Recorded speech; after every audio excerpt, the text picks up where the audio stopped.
Hello, this is Mark Wildman of Wildman Athletica, and today we are going to talk about chalk. There are a lot of opinions on chalk. I've been asked some questions recently about whether or not you should use chalk in mace, in club, and in kettlebell, and the answer is mostly 99% of the time, no. That is not going to be a super popular opinion. CrossFit people love chalk. They like to chalk up in between sets when they're doing pull-ups. They like to do it when they're doing barbell. Having chalk prints all over the ground is a fun thing to do. For the most part, unless you're doing competition kettlebelling, you should not be using chalk. You should just learn to hold on better. Get stronger is the point of all of this. Competition kettlebell guys do chalk in a very, very specific way, and they have whole classes on how to properly chalk your bell, chalk your hands, and all the supporting equipment you need to do that. What you mostly need is big bands on your arm. The bands are not there to cushion your bones. The bands are there to keep the sweat from running down your arm and dripping into your grip and compromising your grip. So the most important thing that you need to take out of that is chalk is part of a system.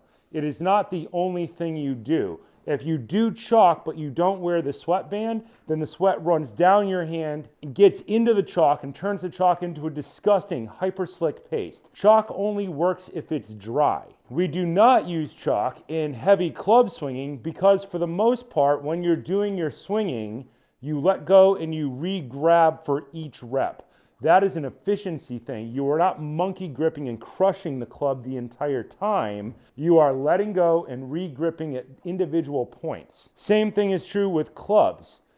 The sweat will get down your hand and into the chalk. If you're having a hard time holding onto your club, get a lighter club and learn to get stronger. If you can't hold on to it when you're swinging it, then you're not strong enough yet. You either need to get a lighter club or you need to do your math better. There will be points in heavy club training where your grip is about to fail.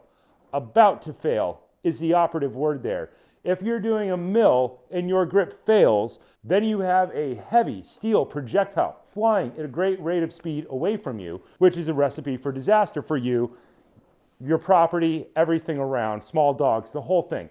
Don't do it. If you start putting chalk on the grip of your club and you do the same thing, it will quickly, in one rep, turn into complete goo and cause it to slide out of your hand. Trust me, I've learned this the hard way. Don't do it. It's very expensive. I don't do it. Just don't do it. Get stronger. The same thing is true of mace. There are some guys who use chalk doing mace. They are only doing competition mace, which is a 10-2 for the most part. They're not doing the flipping, the turning, coin flips, mills, sword grips, all the fun stuff that I like to do with it. You just learn to get stronger. And even if you're sweating and your bell gets wet, you learn to squeeze harder. That's the point. Getting stronger is the point. You can do mace for an hour and 90 degrees in Los Angeles without chalk. Trust me, I do it all the time. The one thing that you can do if your hands are getting really slick and you need to bridge the gap, don't do the chalk.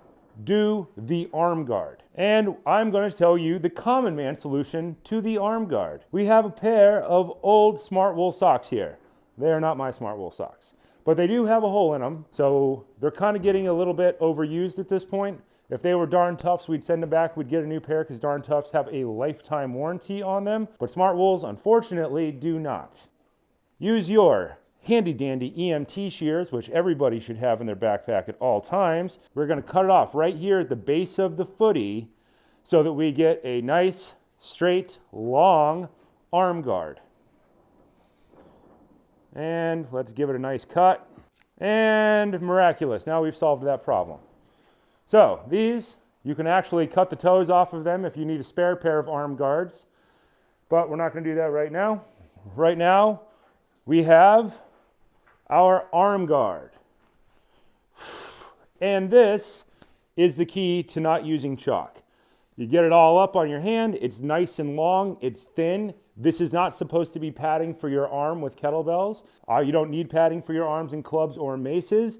But as the sweat runs down, it has to get through all of this in order to get to your palm and into your grip. Your hand will still sweat, but this is the best solution that I have found. And it's a solution that everybody has. You don't have to get online. You don't have to order sexy Nike armbands or whatever for $25 a piece.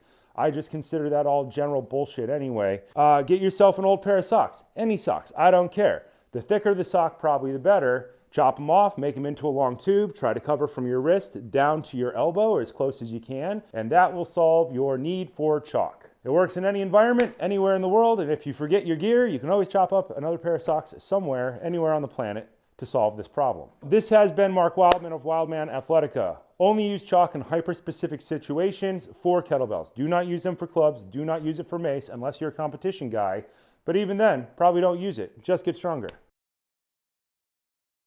I like these.